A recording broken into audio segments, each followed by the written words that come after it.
It was supposed to be just another Monday morning at Hargrave Industries, a titan in the world of finance, where power suits were armor and corner offices were kingdoms. No one noticed the janitor buffing the marble floors beneath the chandeliered ceilings. No one ever did. His name was Franklin. But what they didn't know was that this quiet man held the knowledge to save their entire empire. And when the most feared executive in the building, Charlotte Whitmore, humiliated him in front of the entire office, she had no idea she was stepping on a minefield of wisdom that would shake her world, and change her forever. This is the story of how a forgotten janitor humbled an empire. Setting the stage. Franklin Wallace had worked at Hargrave Industries for 5 years. Every morning at 5 a.m., he swept through the cold, echoing halls. His hands, though worn, moved with care. His posture, though slightly stooped, held quiet dignity. He was invisible in plain sight. An afterthought to the people who made 7 figures and ran board meetings with iron fists. What no one knew was that Franklin had once been Dr. Franklin Wallace, one of the most respected economics professors in the country. He had taught at Princeton, advised governments, and written books now gathering dust on the shelves of those very executives who ignored him. But after his wife passed, Franklin chose simplicity. The noise of fame no longer fed his soul. He wanted peace. To work quietly. To serve, observe, and think. Still, as he moved through the gleaming offices, he couldn't help but notice the cracks forming. Empty meetings. Poor investment decisions. A culture of fear disguised as productivity. Hargrave Industries was slowly collapsing under the weight of arrogance. And at the top of it all stood Charlotte Whitmore. The collision. Charlotte wasn't born into power, she clawed her way up. The daughter of a single mother who worked 2 jobs to survive, Charlotte vowed she'd never be invisible again. By the age of 35, she was the chief strategy officer, sharp, ruthless, and unrelenting. Her nickname? The Velvet Guillotine. She didn't smile unless she was closing a deal.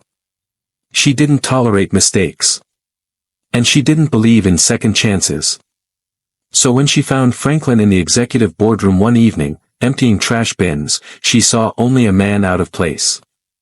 "What are you doing in here?" she snapped. Franklin looked up, calm. "Just doing my job, ma'am." "Not in this room, you're not. This is a private space. Clean the common areas, where you belong." Her voice was cold. The kind that freezes your pride in your chest.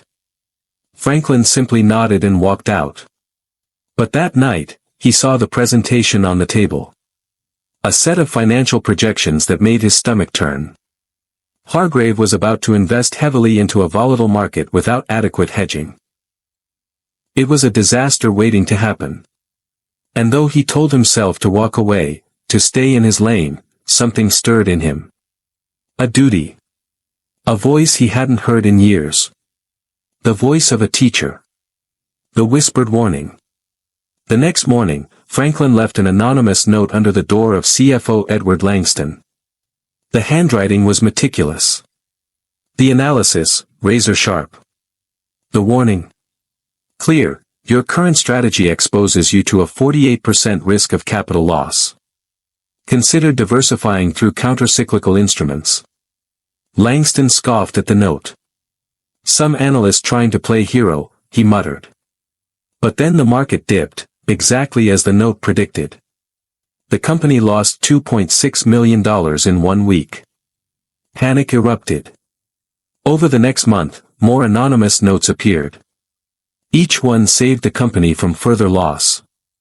Eventually, Charlotte demanded to know who was behind them. "We traced the paper," her assistant said nervously. "It's from janitorial supply. The janitor's closet." Charlotte's eyes narrowed. Impossible. Revelation. Charlotte stormed into the janitor's lounge that afternoon. There was Franklin, quietly reading a worn copy of Keynes' General Theory. "You," she hissed. "You're the one sending those notes." Franklin looked up slowly. Yes, ma'am. I hoped they helped. You had no right. I had knowledge, he interrupted gently. And I couldn't watch you sink the ship while standing on the deck. Something about his tone, unapologetically calm, deeply rooted, cut through her rage. She stared at him, truly seeing him for the first time. Who are you? Franklin hesitated. I used to teach economics. Long ago. Before the world got too loud. Charlotte was silent. For the first time in years, she didn't know what to say. The invitation. A week later, Franklin received a formal letter with the Hargrave seal. Mr. Wallace. You are invited to consult with our executive team on strategic financial decisions. Your discretion and wisdom have not gone unnoticed. Franklin stared at the letter for a long time. And then, he showed up, not in a suit, but in his janitor uniform. He sat at the board table, quietly offering insights that made billionaires pause. Charlotte watched him closely. She started staying after meetings, asking questions. And over time, their conversations deepened, from financial models to personal values. One day, she asked, why come back? Why help us? After the way I treated you? Franklin smiled. Because knowledge means nothing unless it serves others. And sometimes, the ones who need it most, are the ones who believe they need it least. Transformation. 6 months later, Hargrave Industries had not only stabilized, it flourished. Their strategy became one of the most studied in the market. But something deeper had changed. The culture shifted. Junior employees started being heard. Mistakes were met with mentorship, not fear. A reverse mentorship program was launched, where executives were paired with non-executive staff to learn from ground-level insights. Charlotte changed, too. She softened, but not in weakness. Her sharpness was now guided by humility. In her office, beside her awards, she placed a framed photo of Franklin's old Princeton lecture hall with a plaque. True wisdom whispers. Only the humble can hear it. The lesson. Franklin never asked for a raise. Never traded his uniform. He kept cleaning the floors with the same quiet pride. Because he understood something most of us forget. Dignity isn't in the title. It's in the way we show up when no one's watching. And Charlotte? She'll tell you today that the greatest mentor she ever had, was the janitor she almost dismissed. So the next time you walk past someone you think is beneath you, ask yourself. What if they're the one who holds the wisdom to save you? Because sometimes, the janitor is the real CEO of wisdom. If this story moved you, share it. Let the world remember that the most powerful people aren't always the loudest, they're often the quiet ones, holding the world together in silence. And don't forget to subscribe to Thread of Time, where real stories remind us of the truth we often overlook. 2 years later, Hargrave Industries hosted a major leadership summit. Global CEOs, policy advisors, and economic thinkers filled the grand auditorium. The keynote speaker wasn't a billionaire. It wasn't even Charlotte. It was Franklin Wallace. He stepped onto the stage in a simple gray sweater and slacks, not a polished suit. No slides. Just presence.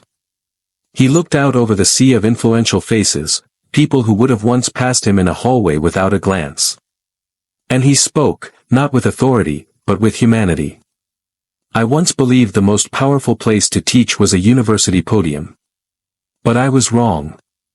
True leadership isn't about commanding rooms or controlling narratives. It's about listening, in the quiet corners of life. It's about noticing the janitor.